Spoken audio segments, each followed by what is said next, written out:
Hello hi అండి అందరికీ. ఈరోజు మనం చేసుకోబోయే రెసిపీ ఆనియన్ పెసరపప్పు కర్రీ. చూడండి, ఇలా స్టవ్ వెలిగించుకొని దానిపైన ఒక గిన్నె పెట్టేసుకొని 2 టేబుల్ స్పూన్ల ఆయిల్ వేసేసుకున్నాను. ఆయిల్ హీట్ అయ్యాక కొన్ని లైట్గా మెంతులు వేసేసుకున్నాను. 1/2 టీ స్పూన్ ఆవాలు, 1/2 టీ స్పూన్ జీలకర్ర. ఇప్పుడు మనం దానిలో సన్నగా కట్ చేసి పెట్టుకున్న ఆనియన్ ముక్కలు, పచ్చిమిర్చి ముక్కలు, తర్వాత కొంచెం కరివేపాకు వేసేసుకొని ఇవి మొత్తం ఫ్రై అయ్యేంతవరకు ఇలా కలుపుకోవాలి. ఇప్పుడు దీనిలో 1 టీ స్పూన్ ఉప్పు వేసేసుకున్నాను.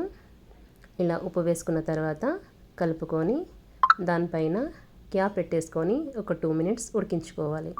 చూడండి, ఇలా 50% వరకు ఉడికిపోయాయి.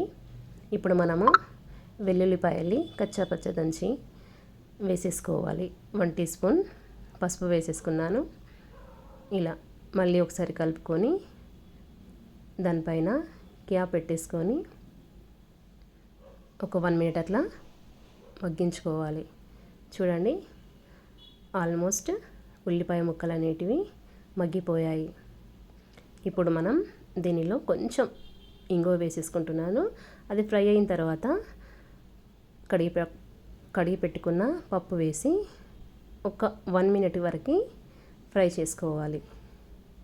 అడుగు పట్టకుండా స్టవ్ అనేది ఫ్లేమ్ అనేది తక్కువ పెట్టుకొని కలుపుకోవాలి. తర్వాత క్యాప్ పెట్టేసి మగ్గించుకోవాలి. చూడండి, ఇలా ఒక 1 మినిట్ అలా మగ్గిన తర్వాత ఒకసారి చక్కగా మొత్తం మళ్ళీ కలుపుకొని పప్పుకి సరిపడా నీళ్ళు అనేది వేసుకోవాలి. పప్పు అనేది మెత్తగా ఉడకాలి. దానికి సరిపడా ఇలా నీళ్ళు కొన్ని ఎక్కువనే పడతాయి, మెత్తగా ఉడకాలి కదా. దానిపై నుండి ఒక 2 రెమ్మల కరివేపాకు వేసుకున్నాను. తర్వాత క్యాప్ పెట్టేసుకొని ఇలా ఉడికించుకోవాలి. చూడండి, ఆల్మోస్ట్ ఉడికిపోయినట్టే. ఇంకొక 5 మినిట్స్ అట్లా ఉడికితే సరిపోద్ది. 70% ఉడికినట్టే.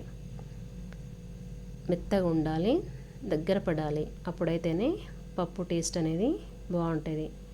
ఇప్పుడు మనం దానిలో ఒక 1 టీ స్పూన్ ధనియా పౌడర్ వేసుకొని క్యాప్ పెట్టుకొని ఉడికించుకోవాలి.